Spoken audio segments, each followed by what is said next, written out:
Bonjour David Perron. Bonjour. Vous êtes l'auteur de Culture Geek.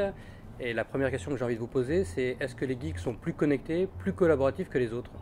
Alors plus connecté, oui, à Internet, aux nouveaux médias, ça c'est sûr. Plus collaboratif, ça dépend des domaines. Le geek c'est quelqu'un de passionné, donc c'est quelqu'un avant tout qui a besoin d'être motivé par un projet. Et dans ce cas-là, il peut être extrêmement participatif, extrêmement collaboratif et s'engager même au-delà de ce qu'on lui demande, aller beaucoup plus loin que les autres, ça c'est sûr. Alors après, évidemment, voilà, le problème c'est qu'il faut que ce projet le motive, il faut que ce projet-là le passionne. Les geeks d'ailleurs, en dehors de leur travail, de leur projet quotidien, peuvent se passionner pour des tas de domaines très, très divers. Et à chaque fois, il y a l'idée de à la fois créer un groupe autour de lui, c'est-à-dire de servir de vecteur social, et aussi de faire soi-même, de mettre les mains à la pâte dans le projet. Il ne faut pas trop lui donner les outils clés en main, il faut vraiment que lui-même ait l'impression, ou en tout cas l'envie, de partager les choses et de les faire lui-même. Le geek valorise-t-il les nouvelles technologies en dehors de ces cercles? Absolument, c'est même pour ça qu'aujourd'hui on parle beaucoup de culture geek et de mouvement geek et qu'on dit que c'est la mode dans les médias, parce que le geek est considéré par le grand public, par les décideurs et par les médias comme un leader d'opinion.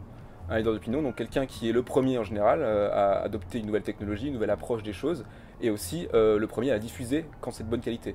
Le revers de la médaille, forcément, dans ces choses-là, c'est que quand c'est de mauvaise qualité, quand le geek n'est pas content, c'est aussi lui qui va pouvoir plomber un mouvement, une nouvelle technologie, une nouvelle approche des choses.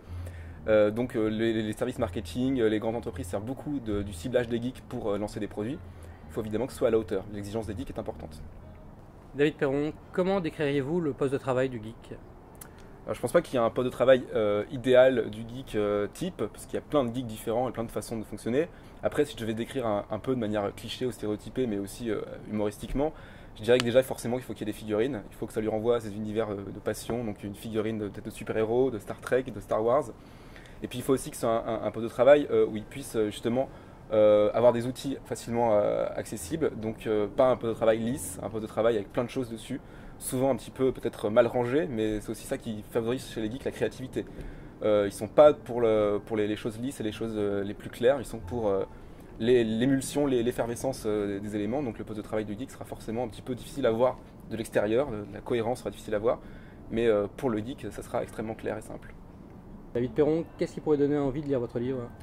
Je pense que le premier attrait de mon livre, c'est de faire découvrir la culture geek à ceux qui la connaissent pour l'approfondir leur connaissance, mais aussi à ceux qui ne la connaissent pas, notamment dans les familles où les parents s'inquiètent de leurs enfants qui aiment trop l'informatique ou passent des heures sur internet ou jouent trop aux jeux vidéo.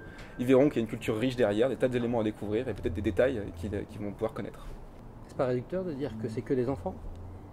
Ah, évidemment que non, mais c'est vrai que c'est une question qu'on me pose souvent dans les conférences que je fais, c'est mon fils fait ci, mon fils fait ça, est-ce que vous pouvez me rassurer sur ces pratiques? Donc c'est vrai que je réponds souvent là-dessus, mais évidemment c'est pour tous ceux qui s'identifient à ce moment-là, et peut-être même ceux qui ne se connaissent pas, qui ne savaient pas qu'ils étaient geeks, mais qui vont découvrir geek en le lisant. Merci David. Merci beaucoup. Donc je recommande l'ouvrage Culture Geek par David Perron aux éditions Philippe.